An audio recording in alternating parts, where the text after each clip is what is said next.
کو ایک الہ کو اپنا الہ مان کر اپنی گردن اس کے سامنے جھکا کر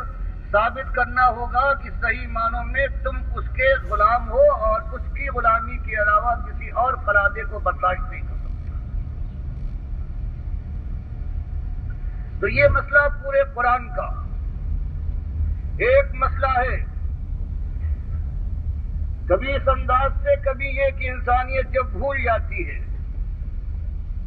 جب ایمان کا مقام اس کے اندر باقی نہیں رہتا اور یہ دنیا ہے چھا جاتی ہے، جب معیار بدل جاتے ہیں، جب ایمان پیراہن بن جاتا ہے کہ جس انداز سے انسان چاہے اسے پہنے اور جب چاہے اتار پھینکے. فرمایا جب کبھی ہماری رحمت جوش میں آئی ہے اور مشیت کا تقاضا ہوا ہے تو ہم نے انسانیت کو سمجھانے کے لیے جس کو بھیجا ہے اس نے یہی ایک ایمان کا مسئلہ اٹھایا ہے کہ بھائیوں ایک مسئلہ حل کر لو، پھر تمہارے ہزار مسائل ہیں چٹکیوں میں حل ہو جائیں گے. فرماتا ہے وَلَقَدْ بَعَثْنَا فِي كُلِّ أُمَّةٍ رَسُولًا أَنِ اعْبُدُوا اللَّهَ وَاجْتَنِبُوا الطَّاغُوتَ. ارشاد فرمایا گیا کہ ایک ہی مسئلہ ہے اور ہم نے جب کبھی جس قوم کے اندر وہ آزاد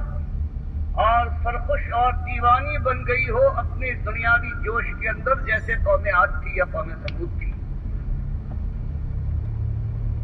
یا کوئی غلامی میں جکڑی ہوئی قوم ہو جیسے بنو اسرائیل کے لوگ تھے،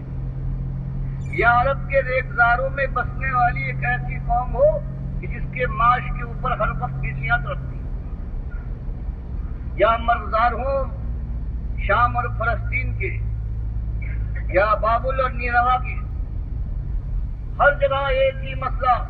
کہ انسانیت کو باخبر کیا گیا ہے کہ ایک مسئلہ ہے تمہارے ایمان کا کہ اللہ کے غلام بن کر مالک کو اپنا ایک ملجا اور ماوا، مالک کو رب، اپنے پروردگار کو الہ، اس کو معبود مانو اور اس کو الوہاب سمجھ کر وہ داتا گردانو. مشکلوں میں حلال المشکلات وہ ہے، غوث تمہارا وہ، فریاد رس وہ، مجیب الدعوات، سمیع دعا ایک ہے. اس کو یوں ماننے کے ساتھ ساتھ واجتنبوا الطاغوت. اور کتنے یہ باطل ہیں، اپنا تخت بچھائے ہوئے طاغوت کی شکل میں براجمان ہیں اور اپنی چلاتے ہیں خود مختاری کی ہوا میں دیوانے بن گئے ہیں. دنیا ان کے سامنے سر بھی جھکاتی ہے، ان کے تخت کو بھی اپنے کاندھوں پر اٹھاتی ہے، اس کی حفاظت کے لیے اپنے بال بچوں کو قربان کرتی ہے ان کے اوپر سے اور ان کی بات مانتی ہے. فرمایا اگر ایماندار صحیح معنوں میں توحیدی ہو تو اس طاغوت کے تم دشمن بنو گے، اس سے میل ملاپ، لین دین اور مداہنت کا کوئی موقع نہیں ہے. اللہ کو اپنا مالک مانتے ہو تو اللہ کے جتنے دشمن ہیں طاغوت کی شکل میں، چاہے خود اللہ کی بندگی کی طرح سے اپنی بندگی کی طرف بلائے، مالک کی کبریائی کی چادر پر ہاتھ ڈال کر خود اوڑھنا چاہیں یا کسی اور کو وہ چادر اڑانا چاہیں، فرمایا یہ سارے طاغوت ہیں، ان کے دشمن بن کر اٹھو گے. یہ بات مکے کی آیات میں آ رہی ہے. سورہ بقرہ پہلی سورت نازل ہوئی ہے، اس میں اور دوسرے انداز سے اور سختی کے ساتھ میں یکفر بالطاغوت ویؤمن باللہ فقد استمسک بالعروۃ الوثقی لا انفصام لها.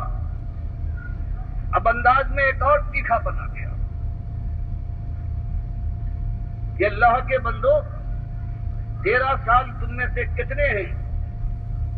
کہ اللہ کی راہ میں ان کو آزمایا گیا ہے بلائے حسن کے ساتھ اور پھر ان کو اللہ کی طرف سے توفیق ملی ہے ہجرت تک. یہ 3 مارکے انہوں نے سر کر لیے ہیں. اب آخری مارکہ فولاد کا مارکہ آنے والا ہے جہاں پر سر اچھلتے ہیں، سینے چاک ہوتے ہیں. اب وہ بھی دعوت دے رہا ہے اور بات وہی ہے، شیطان کبھی دل کے اندر یہ ڈالے کہ 13 سال گزر گئے، مکے کے اندر چین نصیب